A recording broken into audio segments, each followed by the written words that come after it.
마가복음 오늘 43번째 시간이고요. 제목은 무능력한 남편 예수라는 제목입니다. 마가복음 9장 38절에서 50절까지 말씀 보겠습니다. 마가복음 9장 38절에서 50절까지요. 네, 같이 읽을게요. 요한이 예수께 여짜오되 선생님, 우리를 따르지 않는 어떤 자가 주의 이름으로 귀신을 내쫓는 것을 우리가 보고 우리를 따르지 아니하므로 금하였나이다. 예수께서 이르시되 금하지 말라. 내 이름으로 의탁하여 능한 일을 행하고 즉시로 나를 비방할 자가 없느니라. 우리를 반대하지 않는 자는 우리를 위하는 자니라. 누구든지 너희가 그리스도에게 속한 자라 하여 물 한 그릇이라도 주면 내가 진실로 너희에게 이르노니 그가 결코 상을 잃지 않으리라. 또 누구든지 나를 믿는 이 작은 자들 중에 하나라도 실족하게 하면 차라리 연자 맷돌이 그 목에 매어 바다에 던져지는 것이 나으리라. 만일 내 손이 너를 범죄하게 찍어버리라. 장애인으로 영생에 들어가는 것이 두 손을 가지고 지옥 곧 꺼지지 않는 불에 들어가는 것보다 나으리라. 만일 내 발이 너를 범죄하게 하거든 찍어버리라. 다리 저는 자로 영생에 들어가는 것이 두 발을 가지고 지옥에 던져지는 것보다 나으니라. 만일 내 눈이 너를 범죄하게 하거든 빼버리라. 내 눈으로 두 눈을 가지고 지옥에 던져지는 것보다 나으리라. 거기에는 구더기도 죽지 않고 불도 꺼지지 아니하느니라. 사람마다 불로써 소금치듯 함을 받으리라. 소금은 좋은 것이로되 만일 소금이 그 맛을 잃으면 무엇으로 이를 짜게 하리요. 너희 속에 소금을 두고 서로 화목하라 하시니라. 아멘. 네, 오늘 본문은 이제 좀 무서운 내용들이 좀 있죠. 지옥은 꺼지지 않는 불이 있고, 그래서 거기는 절대로 가지 말아야 되고, 그래서 이렇게 팔 다리도 다 잘라내서라도 가서는 안 되는 곳이고, 눈을 빼서라도 가서는 안 되는 곳이고, 약간 그런 내용들이 쭉 있어요. 그런데 이런 내용들이 나오게 된 어떤 배경이 사실은 중요한 거죠. 그 배경을 알아야 예수님 왜 이런 말씀을 하셨는지에 대한 정의를 우리가 알 수 있다는 거죠. 그래서 이번 주 말씀도 어떻게 보면 지난주 말씀과 이렇게 이어지는 그런 말씀이기 때문에 지난주에 어떤 내용이 있었는지 우리가 알 필요가 있습니다. 그래서 지난주 해석을 잘못해버리면 요번 주 해석도 그냥 이렇게 종교적인 해석으로 그냥 끝나버릴 수가 있어요. 그래서 지난주 말씀은 어린아이를 영접하는 것이 곧 예수님을 영접하는 것이라고 이렇게 말씀하셨습니다. 그 어린아이를 영접한다는 것은 어떤 그냥 약하고 연약한 그런 자를 잘 도와주어야 한다, 그런 뜻이 아니라고 했어요. 연약한 자를, 어린아이와 같은 연약한 자를 잘 도와주라는 그런 뜻이 아니라, 보통 우리가 어린아이와 같은 믿음 하면 우리가 가진 이 믿음이 어린아이처럼 뭐 순수해야 되고 이렇게 뭐 그래야 되는 걸로 우리가 좀 해석하는 경향이 있는데 전혀 그런 내용이 아니죠. 그러니까 우리가 어떤 믿음을 가져야 되는지에 초점이 있는 게 아니에요. 지난주 본문은 우리에게 어떤 믿음을 가져야 되는 게, 우리가 어떤 어린아이 믿음, 뭐 무슨 믿음 이렇게 우리가 갖고 있는 게 아니라 그 어린아이의 초점은 누구에게 있었냐면 예수님에게 있었다는 거죠. 어린아이가 누구다? 예수님이었다는 거예요. 예수님. 그래서 그 어린아이의 느낌은 어떤 느낌이냐면 아무것도 할 수 없는 무능력한 예수. 어린아이처럼 징징거리는 예수. 쉽게 얘기해서 어린아이처럼 돈도 없는 그런 예수. 능력도 하나도 없는 그런 예수. 그러니까 초점이 우리한테 있는 게 아니라 그 예수님에게 있었다는 거죠. 그 예수님이 어린아이처럼 완전한 무능력자임에도 불구하고 십자가에 죽어버리는 그런 볼품없는 사람이어도 그를 영접할 수 있느냐. 이게 지난주 본문의 핵심이었어요. 영접하실 수 있습니까? 십자가에 무능력하게 죽는 그 분을 나의 구세주라고 영접하며 믿고 살 수 있겠냐는 거예요. 근데 우리는 우리의 믿음으로는 그게 될 수가 없다 그랬잖아요. 다 도망가요. 우리는 안 돼요. 그래서 뭐가 필요한 거예요? 성령의 은혜가 필요한 거예요. 그러니까 성령의 은혜를 받고 나면 그 예수님이 나의 진짜 신랑이구나. 그분이 정말 나를 사랑하시는 분이고 이 세상 어디에도 나를 사랑하는 사람이 없는데 나를 사랑해주는 척하는 사람은 있죠. 우리 집에도 있고 남편, 마누라 나를 사랑하는 척 해주는 사람은 있지만 정말 나를 사랑해주는 분이 십자가에 매달려 죽으신 그 예수라는 걸 알고 그 사랑 때문에 예수를 따를 수밖에 없는 존재. 그러니까 어린아이와 같은 존재이지만 따를 수밖에 없는 존재. 그래서 사랑 말고는 이야기할 게 없는 게 또 기독교인 거죠. 그래서 기독교는 십자가 사랑을 빼면 할 게 없어요. 할 게 없습니다. 그래서 그 기독교에서 우리는 그걸 조건 없는 사랑, 아가페 사랑이라고도 이야기합니다. 그래서 성도는 예수를 값없이 사랑하는 자로 태초부터 이미 창조가 되었어요. 그러니까 예수가 성도를 사랑하는 것도 마찬가지고 그것도 예정되어 있는 거고요. 우리 성도가 예수님을 사랑하는 것도 우리의 힘으로 사랑하는 게 아니라 이미 태초부터 예정이 되어 있던 거라는 거죠. 그래서 성도들이 신랑 예수를 조건 없이 사랑하게 됩니다. 그게 이제 신부된 교회의 모습이죠.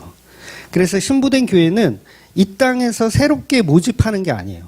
자, 예수를 사랑하실 분들 이렇게 모집해가지고 이렇게 원서 써가지고 이렇게 모집해가지고 결정되는 게 아니라 이미 창조 전부터 선택이 되었어요. 이 피조물은 예수를 사랑할 수밖에 없는 존재로 창조를 하신 겁니다. 그래서 성도들은 조건적인 사랑으로 예수를 사랑하는 게 아니에요. 어떤 조건, 새로 모집해서 여기는 연봉이 좀 많이 준대더라. 부처는 연봉이 한 3,000밖에 안 주는데 예수는 한 5,000 준대더라. 그래서 모집해가지고 우리 예수 사랑할래요 이렇게 해서 모집되는 게 아니라는 거예요. 그래서 그걸 성령을 받았기 때문에 불가항력적 은혜로 예수를 사랑하게 되어 있다라는 거죠. 우리가 거부해요. 막 싫어. 예수 싫어요. 저는 부처가 더 좋아요. 연봉이 거기가 세거든요. 나 여기 가입할래요. 그런데도 불가항력적 은혜란 무엇이냐면 그렇게 갈 수가 없게끔 지어놨다는 거예요. 그러니까 연봉이 3,000이라도 5,000을 버리고 3,000, 죄송합니다. 비유가 좀 저렴해서 올 수밖에 없었다는 거죠. 그래서 부모와 자식의 사랑을 보면 그렇잖아요.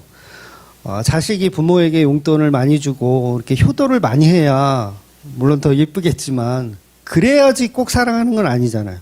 그냥 정말 아픈 손가락이 없듯이 안 아픈 손가락이 없듯이 그냥 오히려 더 이렇게 잘 못 살고 가난하게 사는 자식이 있다면 더 애처롭고 더 사랑을 더 해주게 되지 그렇지 않잖아요. 그러니까 부모와 자식의 사랑에서도 조건이 없어요. 그냥 내 자식이기 때문에 사랑하는 겁니다. 그래서 그걸 무조건적 사랑이다라고 일반 계시 속에 심어놓은 아가페 사랑을 표현하는 거죠. 물론 이제 남녀도 서로 이제 에로스의 사랑을 하지 않습니까? 사랑을 할 때 처음에는 이제 조건적인 사랑을 하죠.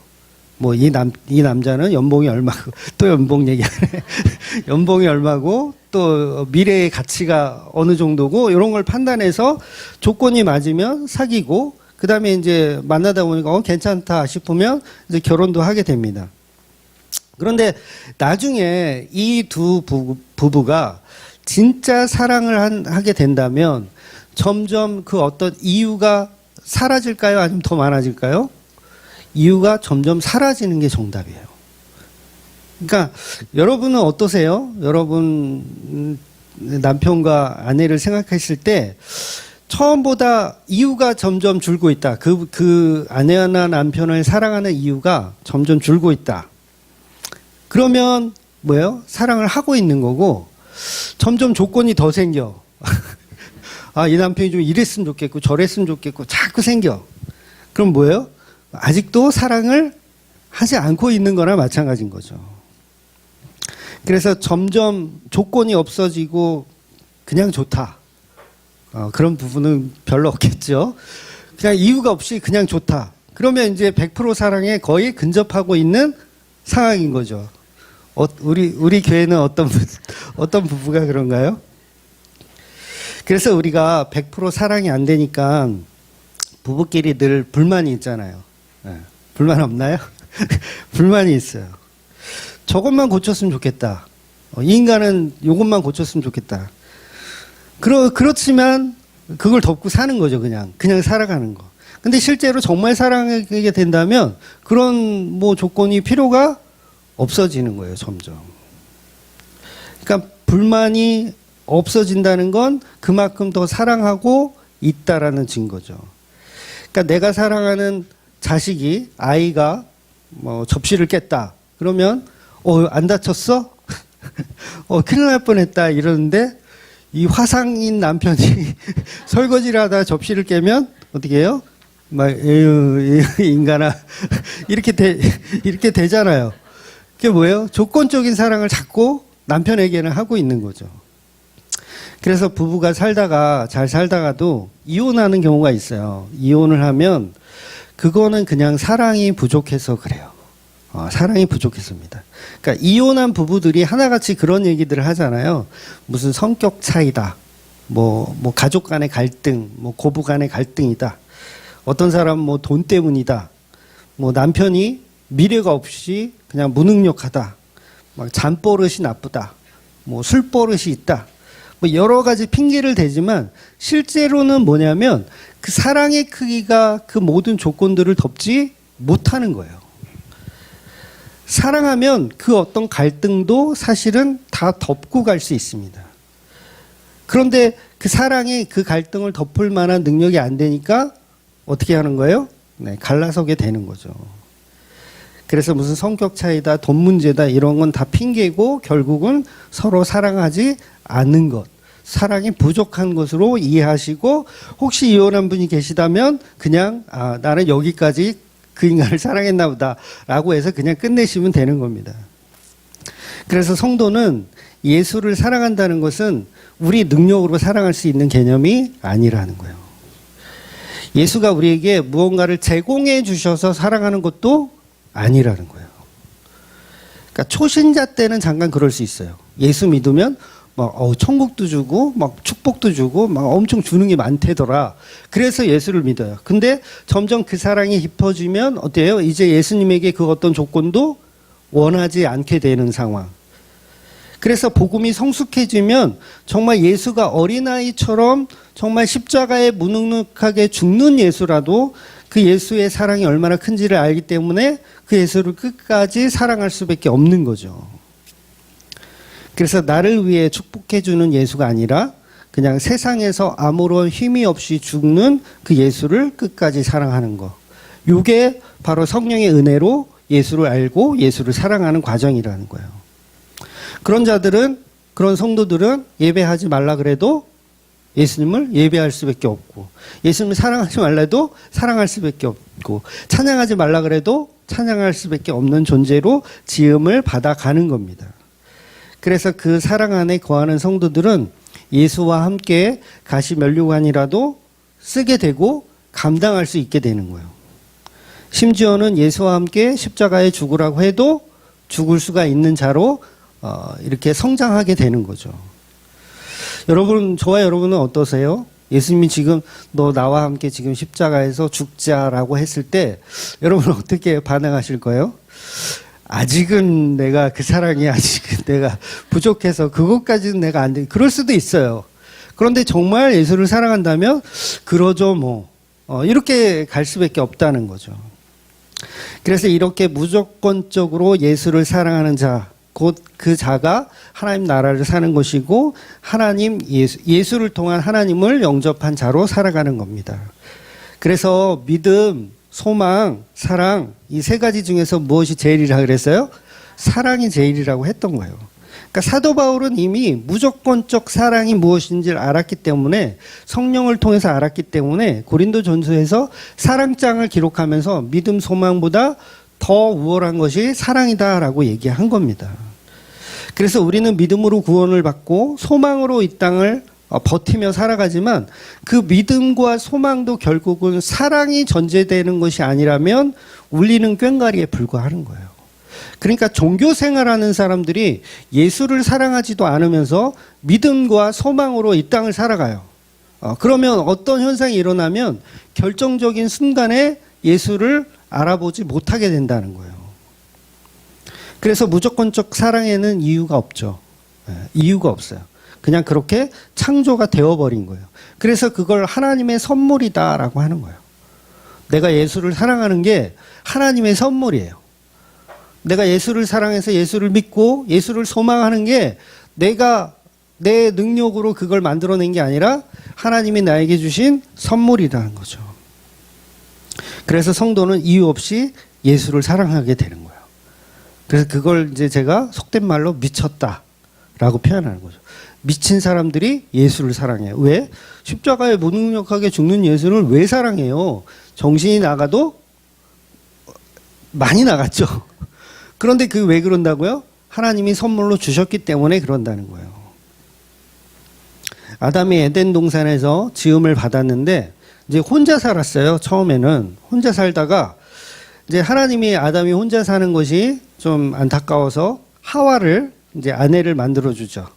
그래서 하나님이 이제 하와를 딱 데리고 아담이 이제 잠든 사이에 갈비뼈를 취해서 하와를 만드시고 그 하와를 아담에게 딱 데려다가 놨어요. 그러니까 여자를 만들어 준 거죠. 남자가 여자를 본 거예요. 처음으로. 그랬더니 이제 아담이 예를 들면 아담이 그 하와를 보고 마음에 안 들어. 왜? 아담아 마음에 안 드니? 그랬더니 키가 너무 작아요. 키가 너무 커요. 또는 너무 뚱뚱해요. 아니면 너무 말랐어요. 과연 아담이 그럴 수 있을까요? 그건 불가능한 거예요. 그럴 수가 없어요. 그러니까 처음부터 하와는 아담의 마음에 쏙 들도록 만들어 놓으신 거예요. 그러니까 하와가 아담의 사랑으로 하와를 사랑한 게 아니라 아담 안에 이미 하와를 사랑할 수밖에 없게끔 그렇게 두 사람은 창조가 된 거죠. 아담은 하와를 사랑하고 하와도 아담을 사랑할 수밖에 없게끔 창조를 한 거예요. 그래서 아담의 첫 마디가 뭐예요? 여자를 보자마자 이는 내 뼈 중에 뼈요, 내 살 중에 살이다라는 말을 한 거예요. 그 말은 이 신앙 고백이라고 한다면, 이 하와를 향한 신앙 고백이라고 한다면, 이건 아담이 하는 게 아니라 하나님이 그렇게 고백할 수밖에 없게끔 완벽한 하나된 연합체로서 그렇게 창조를 하신 겁니다. 즉 아담이 하와를 사랑한 게 아니에요. 하나님의 아담이 하와를 사랑하게끔 만들었다라는 얘기죠. 그래서 우리 교회들이 예수를 사랑하는 건 우리가 우리의 마음대로 예수를 사랑하는 게 아니에요. 그렇게 만들어 놓으신 거예요. 그러니까 사랑할 수밖에 없게끔 만들어 놓은 거. 그래서 그 사랑에는 어떤 조건이 필요가 없어요. 필요가 없습니다. 조건에 길들여져 가는 사람은 진짜 사랑이 아니라는 거죠. 그래서 그 남편을 점수 매길 필요가 없죠. 이 남편은 몇 점, 그래서 내가 얼마큼 사랑해야지 이런 점수를 매길 필요가 없어요. 신랑 예수님도 우리에게 조건을 보지 않으시고 그냥 사랑하시는 겁니다. 우리도 예수님을 어떤 조건을 보지 않고 사랑하는 거고요. 그렇다면 우리가 신앙생활 해오면서 그동안 예수를 계속 조건적인 만남으로, 이게 좀 표현이 그렇다? 약간 19금 느낌인데, 조건적 만남으로 예수를 계속 만나고 있었다면 이건 굉장한 심각성이라는 거죠. 그러면 그건 하나님이 주신 사랑이 아니라 내가 사랑하고 있었다는 거예요. 그래서 성도의 믿음이나 소망, 사랑까지도 우리가 소망하는 어떤 천국까지도 모든 것은 하나님의 창조로서 이루어지고 있다는 거죠. 그러니 그것이 구원이든 신앙이든 하나님께 영광을 돌리는 거든 전부 하나님이 만들어 놓으신 대로 하나님의 작정대로 성도는 이렇게 피조되어 가는 이야기를 하는 겁니다. 그래서 예수를 사랑하는 자는 그 예수라는 사랑의 빛에 눈이 멀어서 이 땅의 삶의 무게가 그 가시가 정말 가시로 보이지 않게 되는 거예요. 이 땅의 가시가 가시로 보이지 않아요. 그러니까 성도가 걷는 길이 고난의 길이고 십자가의 길인데 그게 십자가의 길로 보이지 않고 은혜의 길로 보이게 되어 있어요. 그러니까 예수를 따라가는 그 길이 성도의 눈에는 좁은 길이지만 넓은 길로 보일 수밖에 없는 겁니다. 결국 예수를 믿는다는 게 즐거울 수밖에 없어요. 예, 요거 잘 명심하셔야 돼요. 예수를 믿는 게 즐거울 수밖에 없어요. 그리고 예수님의 말씀이 꿀송이처럼 달 수밖에 없어요. 그 어떤 드라마보다, 그 어떤 영화보다 더 감동적이고 더 재밌는 게 맞아요. 근데 이씨 재미가 없잖아. 왜 그런 거예요? 그 왜요? 사랑이 아직도 성령의 은혜가 부족하기 때문이죠. 그런데 예수를 믿는 게 너무 힘들다. 힘들어. 그 아직 그 사랑이 부족하기 때문입니다. 더욱더 성령의 은혜를 우리가 구해야 된다는 거죠. 실제로 성령이 임해서 예수를 믿으면 짐이 가벼워지고 자유해져야 그게 정상이에요. 그런데 예수님도 분명히 그랬잖아요. 수고하고 무거운 짐진 자들아 다 내게로 오라. 내가 쉬게 하리라. 이렇게 말씀하셨는데 교회 다니면서도 아직도 힘들어. 너무. 어떤 율법적으로 어떤 행위적으로 교회 다니면서 돈 걱정, 시간 걱정, 교회 가는 게 계속 부담스럽고 힘들기만 하다. 그러면 그건 죄송하지만 아직 복음이 아닌 거예요. 그러니까 그곳이 복음이 아니던가 본인이 복음이 아니던가 하여튼간 복음이 아닌 거예요. 그러니까 복음을 만나면 어떻게 되냐면 자유해지고 기뻐지고 행복해질 수밖에 없어요. 비록 좁은 길이지만. 그래서 그걸 물 만난 고기라고 표현할 수 있어요. 성도는 진짜 그래요. 물 만난 고기가 되는 거예요. 예수를 만나면 내가 짐이 되고 힘들고 괴로워지는 게 아니라 물 만난 고기가 되는 겁니다. 그런데 본문에서 제자들은 서로 누가 높으냐, 누가 낮으냐 서열을 먹이고 있는 거예요. 그 자체가 스트레스입니다. 여러분 교회에서 서열을 계속 매겨보세요. 우리 교회는 좀 그런 경향이 없는데 다른 교회는 서열을 막 이렇게 매기잖아요. 그러면 그 자체가 스트레스. 어떤 사람들은 막 안수 집사, 장로 이렇게 투표할 때 떨어지면 교회를 떠나. 그런 분들 봤어요, 저도 진짜. 이 교회는 겉으로는 뭐 사랑합니다, 축복합니다. 그래도 그 표를 안 줘. 실망할 만 하잖아요. 인간적으로 보면. 그게 스트레스인 거죠. 그 자체가. 그게 뭐예요? 복음이 아닌 거예요. 그러니까 예수를 사랑하지 않고 자기 가치를 계속 챙기고 있었던 거죠. 본문에서 요한을 비롯한 제자들이 이상한 질문을 하는 것과 같은 거예요. 오늘 본문의 시작을 보면 지난주 말씀에서 이제 서열이 없다고 하셨어요. 예수님이 서열이 없다. 어린아이 같은 나를 믿어야 된다. 서열 없다. 그래서 질문하기를 요한이 대표로 이제 질문을 하는 거죠. 예수님 제자가 아닌 사람들이 예수님의 이름으로 귀신을 쫓아내고 있는 자들이 있습니다. 그러니까 예수님의 이름으로 귀신을 쫓아내고 있는 어떤 영업을 하는 사람들이 따로 있는 거예요. 우리 제자 안에 말고 다른 가맹을 해준 적이 없는데 가맹점을 차려놓고 예수의 이름으로 막 이 병자를 고치고 하는 그런 무리들이 있었던 것 같아요. 그래서 요한이 그러는 거죠. 너네 예수 이름으로 이렇게 영업을 하려면 우리 안으로 들어와라. 우리 제자 가운데 그 제자가 이제 12제자 말고도 이제 여러 제자들이 또 밑에 제자들이 또 있으니까 그 안으로 들어와라. 그러니까 뭐예요? 같이 합치자.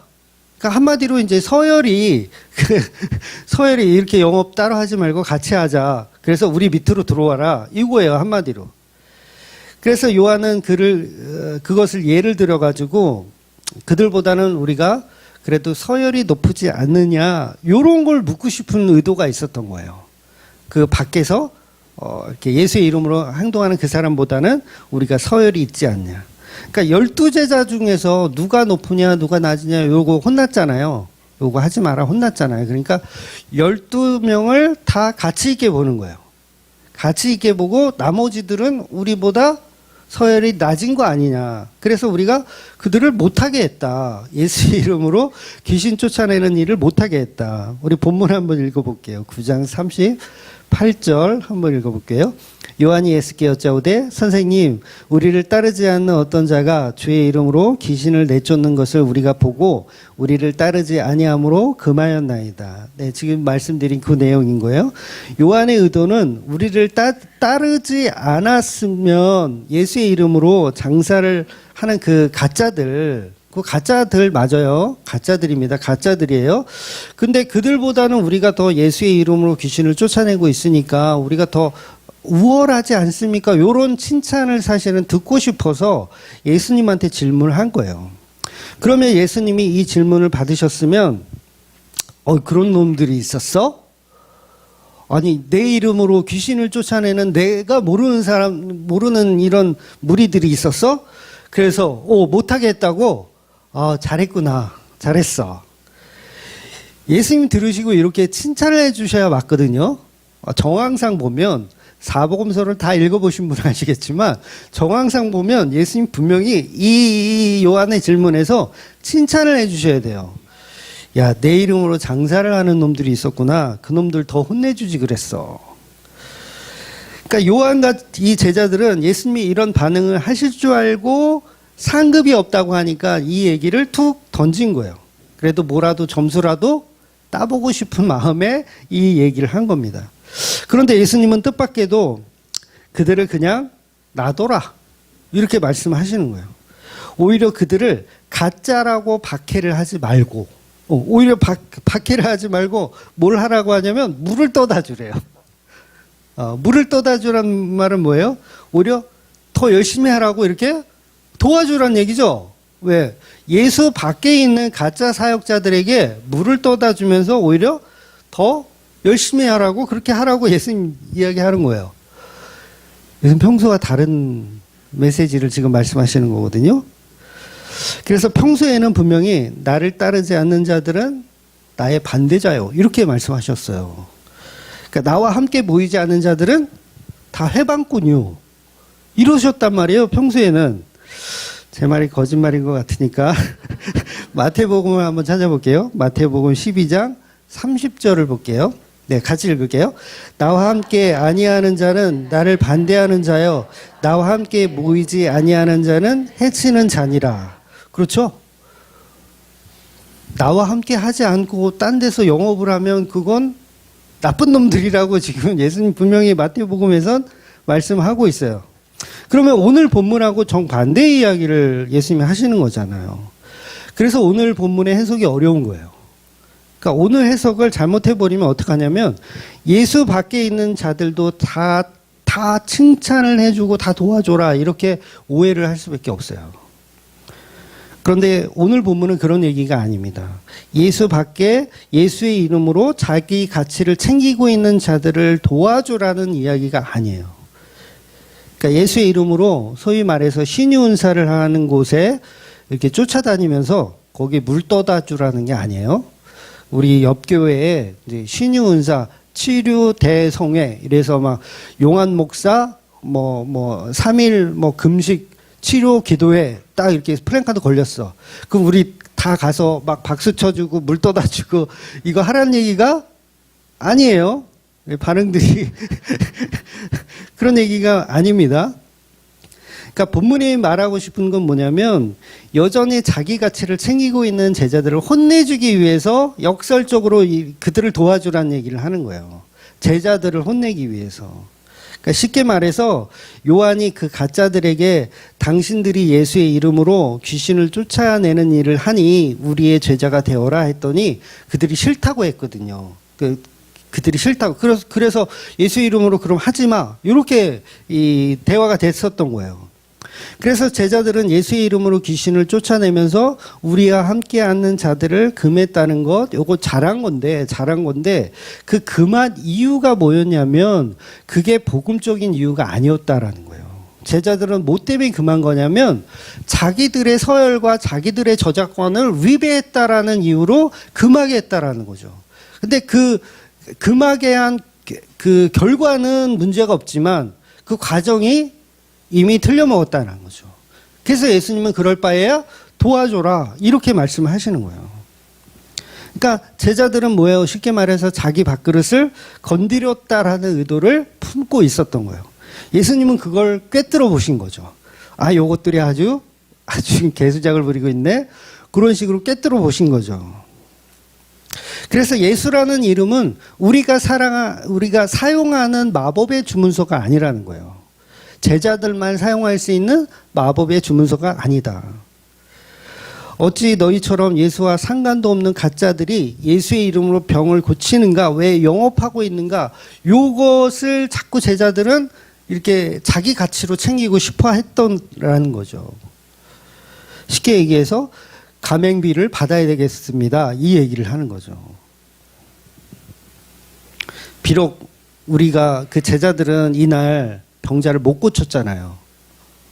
예수의 이름으로 아무리 그 귀신 들린 아이를 고치려고 했는데 못 고쳤어요. 그런데 가짜들은 고치더라는 거예요. 오히려 가짜들은. 그러니까 12제자가 자존심이 상해야 안 상해요. 그러니까 영업 못하게 해버린 거예요. 결국 질문이 아니고 자기들의 서열에 관한 우월성을 예수님한테 더 드러내고 싶었던 거죠. 결국 요한의 의도는 우리 12제자는 그들보다는 그래도 서열이 높지 않느냐 이 얘기를 하는 거예요. 즉 이런 요한의 자랑을 예수님은 정확하게 지적을 하시는 겁니다. 예수님을 이용하여 가짜 복음을 전하고 있는 그 나쁜 자들은 사실은 그들이 아니라 그 예수 밖에 있는 그들이 아니라 오히려 너희들이다 라고 책망을 하시는 거죠. 그러니까 가짜는 밖에 있지 않고 12제자 너희들이 가짜다라고 얘기하는 거예요. 무엇 때문에? 서열과 저작권을 논하는 너희들 자체가 벌써 잘못됐다라는 거죠.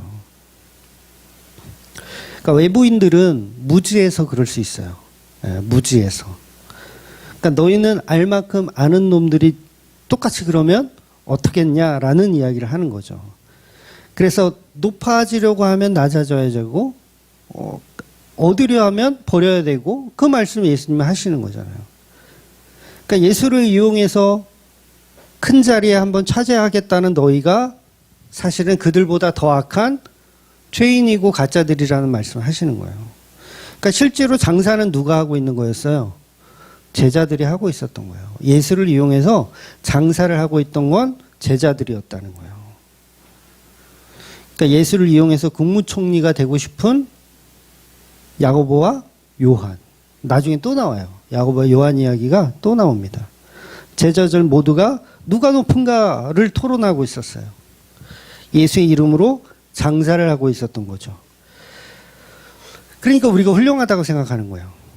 저와 여러분도 교회를 다니면서 뭐예요? 예수의 이름으로 장사를 하고 있어요. 신천지인 보면 어때요? 개쓰레기라고 생각하죠. 우리는 복음 아는 거룩하고 사랑받는 존재라고 생각하죠. 근데 그 자체가 예수를 이용하고 있다면 역시 그들보다 우리가 더 악한 존재라는 거예요. 그 일침을 예수님이 오늘 본문에서 찌르시는 겁니다. 그래서 예수님이 마태복음에서는 이 말했다가 마가복음에서는 저 말했다 하는 게 아니라 오늘 책망의 대상은 여전히 상급론을 논하고 있는 제자들을 이렇게 혼내시는 말씀이라는 거죠. 그래서 오늘날도 보면 교회 입구에 제가 여러 차례 말씀드리지만 교회 입구에 보면 꼭 신천지 출입 금지라는 이게 붙어 있어요. 큰 교회든 작은 교회든 신천지 출입 금지라는 이게 붙어 있더라고요. 제가 뭐 신천지를 이렇게 옹호하거나 신천지를 사랑해서가 아니에요. 그런데 그 신천지도 물론 가짜들이지만 그걸 붙여놓고 들어오지 말라고 하는 사람들은 진짜일까요? 그들도 사실은 똑같다라는 얘기를 오늘 본문이 하고 있는 거예요. 오히려 더 나쁘죠. 왜냐하면 신천지는 본인들이 이단 소리를 듣고 있어요. 이해가 되세요? 신천지는 본인들이 이단 소리를 듣고 있어. 그런데 교회들은 뭐예요? 다 거룩하다, 선하다, 의롭다, 역임을 받고 있죠. 교회들은, 일반 교회들은.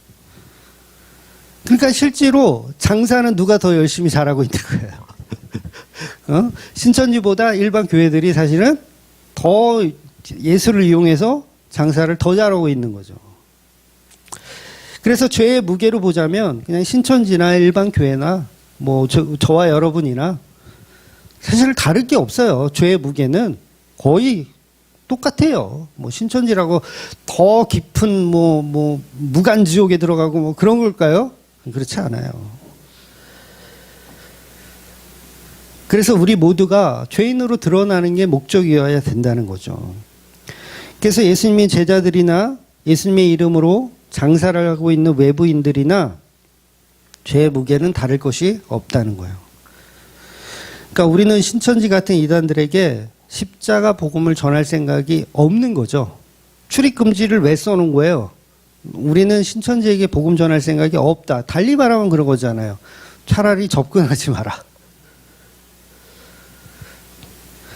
그러니까 신천지가 들어와서 교인 뺏길까봐 그런 거 아세요? 신천지가 오면 뭐 산 옮기기 같은 걸 한대요. 그러니까 그러니까 신천지가 딱 요새는 그렇게 하는지 모르겠는데 예전에는 교회에 이렇게 등록을 해. 그래서 한 1년을 그냥 충실하게 다녀. 그러다가 구역장이나 뭐가 돼. 그러면 은근슬쩍 그 주위에 있는 사람들에게 신천지 교리를 이렇게 쎄 가르쳐서 이렇게 이렇게 무리를 만들어. 그래서 그거를 싹 드러내서 신천지로 옮겨. 이 산옮기기 작전이라고 그러더라고요. 그 작은 교회들은 아예 그냥 담임 목사까지도 이렇게 저걸 이렇게 해가지고 교리를 가르쳐가지고 아예 교회 전체를 다 들어가지고 신천지로 옮기는 경우도 있다 그래요. 그러니까 이게 얼마나 무서우면 되게 이게 교활하잖아요. 그게 얼마나 무서우면 대문에다가 신천지 출입 금지 이걸 왜 써놨겠어요? 무서우니까. 교인 뺏길까봐 무서우니까 써놓는 거예요. 그러니까 교회들이 밖에 나가서 정말 일반인들한테 막 노방전도 하고 복음을 이렇게 증거하고 전하지는 못할 망정 교회 안에 들어오는 가짜들을 막으면 어떡하겠다는 거예요. 안 그래요? 혹시 여러분 중에 신천지가 계시다면 그냥 솔직하게 말씀하세요. 우리는 안 막아요. 같이 우리 한번 토론해 보자고요. 복음과 신천지 교리에 대해서. 그런데 들어오는 자들이 가짜라는 이유로 막아버리면 그건 뭐예요?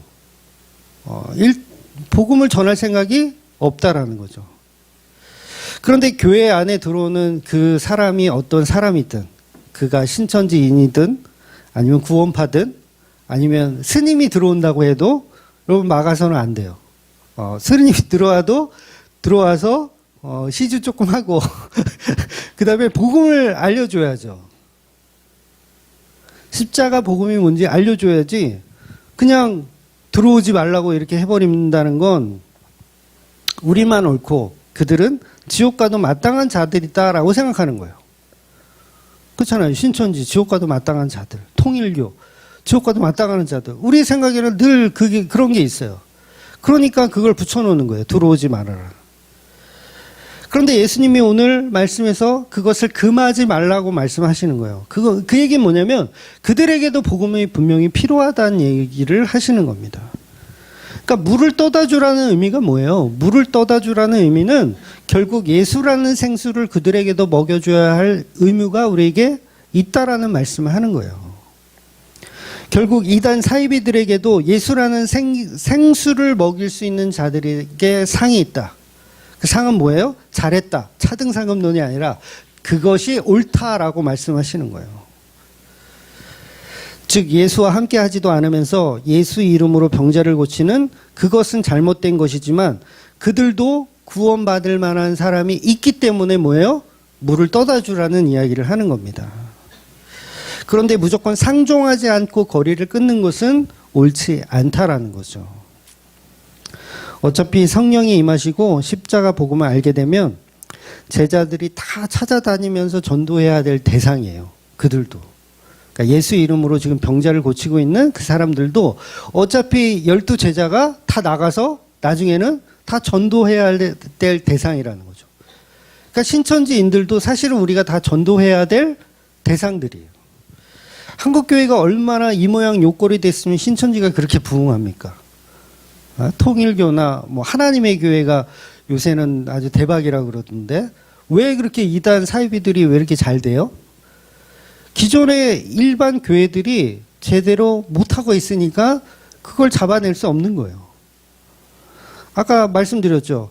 예수를 믿으면 행복하고 기쁘고 즐거워야 되는데 교회 다니는 게 기쁘고 즐겁지가 않고 다 힘들어. 괴로워. 그런데 이단 사이비가 와서 여기 오면 천국이다 막 이러니까 글로 다 귀를 기울이게 되는 거예요. 그러니까 얼마나 잘 돼요. 신천지 하나님의 교회 잘 모르세요.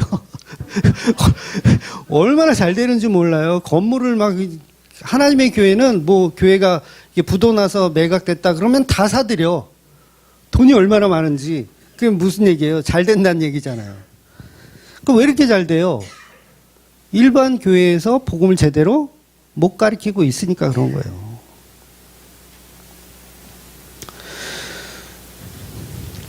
그래서 제자들은 지금 십자가를 증거하기 위해서 그들의 행위를 금하게 한 것이 아니고 단순히 제자권을 이렇게 들먹거렸던 것에 대한 그런 예수님께서 그런 것을 이제 책망하시는 내용이라는 거죠. 그러니까 예수의 이름으로 자기의 전유물이 되어서는 안 된다. 예수의 이름으로 병자를 고치는 게 어떤 상품화 되어서는 안 된다. 그러니까 너희 것이 아니라는 거죠. 제자들 너희 것만 아니라는 거예요. 그럼 복음이 우리 주맘교회 것만 있습니까? 복음이 우리 주맘교회 것입니까? 주맘교회 와야 복음을 들을 수 있고 주맘교회 와야 될 수 있습니까? 전혀 그렇지 않아요. 근데 우리가 또 그런 우월성을 가질 수 있단 말이에요. 나는 바른 복음을 전하는 교인이야. 그러면서 그 우월성을 갖고 다른 교회를 다 비판하고 정죄하는 데 그쳐. 제가 설교 때요, 교회들을 많이 까잖아요. 비판하고 정죄해요. 맞아요. 저도 어쩔 수 없는 인간이에요. 왜? 거기에 쾌락을 느껴요, 저도. 네. 그런데 거기에서 끝나면 안 된다는 거죠. 복음을 전하기 위한 비판이고, 복음을 전하기 위한 말씀이어야 된다는 거예요. 그래서 저는 신천지를 비판하지만 신천지 출입금지를 써놓진 않아요. 이해가 되세요? 근데 신천지를 비판하면서 신천지 출입금지를 써놓으면 그건 결과도 뭐예요? 들어오지 마라, 상종하지 마라 이거잖아요. 그러니까 오늘날 우리 교회들도 본문의 제자들과 똑같은 생각을 다 갖고 있다라는 거예요. 예수를 상품화해서 그거를 진열해 놓고 내가 그걸 팔아먹는 교회로 성장하기 원하는 거. 그러니까 예수라는 저작권은 나에게 있다라고 생각하는 거죠. 그런데 예수님은 내비둬라라고 하는 거예요. 예수 이름으로 사역하는 자들은 지금 당장은 최소한 예수를 비방하지 않을 것이니 그냥 내비둬라. 너희들만 나의 제자라고 착각하지 마라. 그리고 저작권 행세를 아무에게나 하려고 하지 마라. 그들과 오히려 복음을 나누어라 이 얘기예요. 대접하라. 나누어라. 결국은 엉뚱한 제자권으로 우리가 무슨 진골이다 막 이런 사상 갖지 말고 우리 주맘교회 나는 등록교인이다 이런 사고를 갖지 말고 믿음이 연약한 자들과 복음을 나누어야 된다는 거죠. 분명히 이단 사이비 속에서도 구원받을 선택된 백성이 분명히 있습니다. 그런데 그들이 오는 것을 문을 걸어 잠그고 출입금지를 써놓는다면 그 자체가 실족하게 하는 거예요. 그들을 실족하게 하는 거. 그래서 오늘 본문에 보면 곧 연자맷돌을 매는 것과 같다라는 이야기로 풀어나가시는 거예요. 예수님이. 그러니까 연자맷돌이 괜히 나온 말이 아니에요. 이 말씀에 배경하지 않으면 꼭 연자맷돌 맨다 그러면 우리 교회에서 꼭 그 교인들끼리 뭐 싸움하고 막 그런 걸로만 다 이렇게 하는데 명확하게 외부에 있는 가짜들에 관련된 이야기를 풀어나가시는 거예요. 그러니까 지옥에 간다는 게 얼마나 끔찍하냐 이 얘기를 하시는 거죠. 그러니까 여기서 말하는 지옥에 간다라는 끔찍함은 제자들에게 하는 말이 아니라 제자들이 전도해야 할 그 대상들에 관련된 이야기를 풀어나가시는 거예요. 그래서 한 사람이라도 너희들이 소홀하게 하여서 물을 떠다 주고 대접하지 않아서 지옥에 간다면 너희들이 연자맷돌을 메고 물속에 들어가는 것과 같다라는 이야기를 하는 거죠. 그래서 우리는 누가 선택받았는지 누가 유기되었는지 모르기 때문에 우리는 아직과 이미 사이에 있지만 이미 아직 아니라고 생각하고 사실은 복음을 전해야 되죠. 완성된 건 하나님의 영역이니까. 그래서 지옥에 가는 것이 얼마나 끔찍하냐라고 오늘 본문이 풀어서 말씀하시는 거예요. 한 사람이라도 너희 때문에 실족하여 지옥에 가게 된다면 물론 그 지옥을 우리가 보내는 건 아니지만 그래도 예수님이 이렇게 말씀하실 수밖에 없는 거죠. 왜냐하면 자기 저작권을 자꾸 챙기려는 제자들에게 말씀해 줘야 되니까 그게 얼마나 끔찍한 일인지, 그게 얼마나 지옥을 창조하고 있는 일인지에 대한 이야기를 예수님 제자들에게 하고 있는 겁니다. 그렇다면 한 사람이라도 우리가 불신자를 배척하거나 이단 사입이라고 하여서 복음을 배척할 필요가 없다는 거죠. 그래서 연자맷돌은 사람 손으로 돌리는 이 맷돌이 아니잖아요. 연자맷돌은 소나 나귀가 이렇게 끄는, 옛날 삼선 영화 보니까 삼선이 눈 빠지고 이렇게 막 이렇게 돌리던 그 연자맷돌, 뭐 어마어마하게 큰 거, 그거예요. 그걸 메고 바닷속에 빠지는 것이라는 얘기를 하는 거죠. 오늘 본문은 43절부터 48절까지 제가 한번 읽어 드릴게요. 이건 읽어야 돼. 그냥 뭐 설명할 필요가 없기 때문에요. 네, 읽어 드릴게요. 만일 내 손이 너를 범죄하게 하거든 찍어버리라. 장애인으로 영성에 들어가는 것이 두 손을 가지고 지옥곧 꺼지지 않는 불에 들어가는 것보다 나으리라. 만일 내 발이 너를 범죄하게 하거든 찍어버리라. 다리 저는 자로 영생에 들어가는 것이 두 발을 가지고 지옥에 던져지는 것보다 나으리라. 만일 내 눈이 너를 범죄하게 하거든 빼버리라. 한 눈으로 하나님의 나라에 들어가는 것이 두 눈을 가지고 지옥에 던져지는 것보다 나으리라. 거기에서는 구더기도 죽지 않고 불도 꺼지지 아니하느니라. 그리고 49절 말씀이 이제 해석이 어려울 수 있는데요.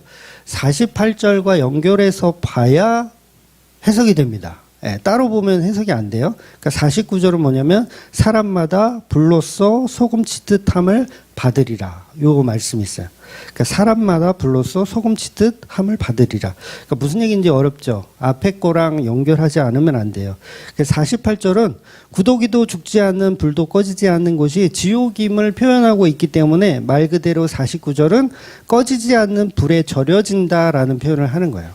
꺼지지 않는 불에 절여지는 곳이 어디다? 지옥이라는 거예요. 마치 음식에 소금 치듯 하는 것과 같다. 이런 표현을 하시죠. 예수님이 음식에 소금 치는 것. 그리고 50절에 보면 소금은 좋은 것이나, 이 말은 그러니까 갑자기 이제 소금은 또 좋은 것이래요. 이 말은 레위기와 민수기의 배경을 조금 알고 있어야 이해를 할 수 있는 말씀이세요. 그러니까 레위기에서 2장 13절 말씀 혹시 있나요? 같이 읽어볼게요. 내 모든 소재물에 소금을 치라. 내 하나님의 언약의 소금을 내 소재에 빼지 못할지니 내 모든 예물에 소금을 칠지니라. 아멘. 즉 모든 소재는 하나님께 드리는 제사, 5대 제사 중에 하나였잖아요. 곡식으로 드리는 제사. 거기에 뭘 해라? 소금을 치라는 거예요. 그러니까 소금은 언약을 의미해요. 언약의 소금이다라는 표현을 민수기와 레위기가 하거든요. 그래서 소금을 뿌리는 거예요. 언약의 소금. 그러니까 소금을 쉽게 말해서 성령으로 비유할 수 있는 거죠. 그러니까 소금을 뿌린다는 건 성령을 뿌리는 거예요. 그래서 어떤 사람은 불로 성령이 임해서 소금 치듯 지옥 형벌을 당하는 거고, 그러니까 불이 그 사람을 막 태우는데 그 불이 어떤 불이다? 성령의 불이라는 거예요. 성령의 불로 태워서 죽는 거예요. 이게 저주예요. 저주. 그런데 어떤 사람은 그게 소금이에서 오히려 맛을 내는 존재. 이렇게 된다는 거죠. 그래서 거룩한 제물이 되었다는 것은 십자가에 죽은 예수와 연합되는 뜻인데, 드디어 십자가 복음으로 연합된 사람은 어떤 맛을 낸다? 소금의 맛을 낸다라는 걸 이야기하는 거예요. 그래서 교회는 어떤 맛을 낸다? 소금의 맛. 그러니까 소금이 뭐라고 했어요? 성령. 성령의 맛을 낸다. 그래서 그런 교회들이 좋은 소금을 가진 자들이 오늘 마지막 절에 뭐라고 나오냐면 50절 같이 읽어볼게요. 소금은 좋은 것이로되 만일 소금이 그 맛을 잃으면 무엇으로 이를 짜게 하려. 너희 속에 소금을 두고 화목하시니라. 그러니까 소금을 우리 가운데 두고 서로 화목해래요. 지옥 얘기 막 하시다가 지옥은 막 엄청 무서워. 막 팔다리 다 잘라야 되고 눈깔 뽑아야 되고 막 엄청 무서운 얘기 하시다가 그러니까 그 지옥을 누구 때문에 만들어졌다는 거예요? 상급론을 놀아고 있는 너희들 때문에 이런 끔찍한 지옥이 만들어졌어. 그러니까 상급론을 논하고 있는 자들은 마귀죠. 마귀 사탄이에요. 사탄 때문에 뭐가 만들어졌다? 지옥이 만들어진 거예요.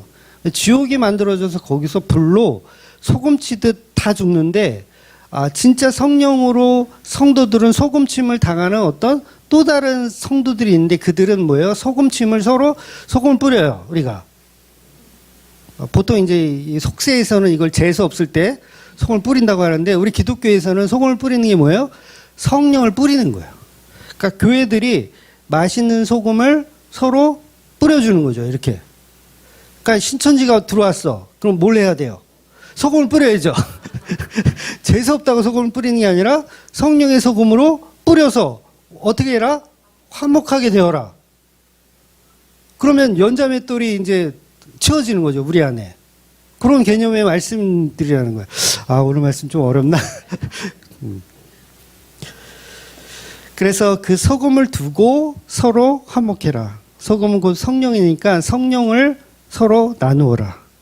그들이 가짜든 무엇든 판단하지 말고 정죄함으로 끝나지 말고, 물론 정죄해야죠. 신천지가 들어왔으면 이만희는 죽을 거야 라고 정죄를 해야죠.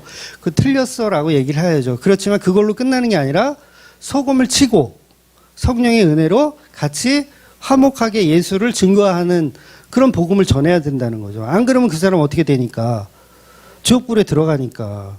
그럼 누가 지옥불에 넣은 거예요? 우리가 복음을 전하는 것을 하지 않고 정죄해서 금했으니까. 예수 이름으로 귀신을 쫓아내는 것을 금했으니까. 그 자체가 우리는 우리의 권리를 추구했다라고 생각하지만 그건 너희들 권리가 잘못됐다라는 거죠. 그래서 저와 여러분은 오늘도 예수님의 십자가 진리를 알게 하시는 그 성령을, 그 소금을 우리 가운데 두고 서로 뿌리는 거예요. 서로 소금을 뿌리세요. 그럼 뭐예요? 화목하게 되는 거예요. 그 소금이 맛있어요. 맛있습니다. 맛있어요. 좀 뿌리세요. 그래서 그 소금이 뿌려지면 뭐예요? 내가 높으냐, 네가 높으냐 이럴 수가 없죠. 성령을 나누는 거잖아요. 내가 가진 그 성령의 은혜를 나누는 거.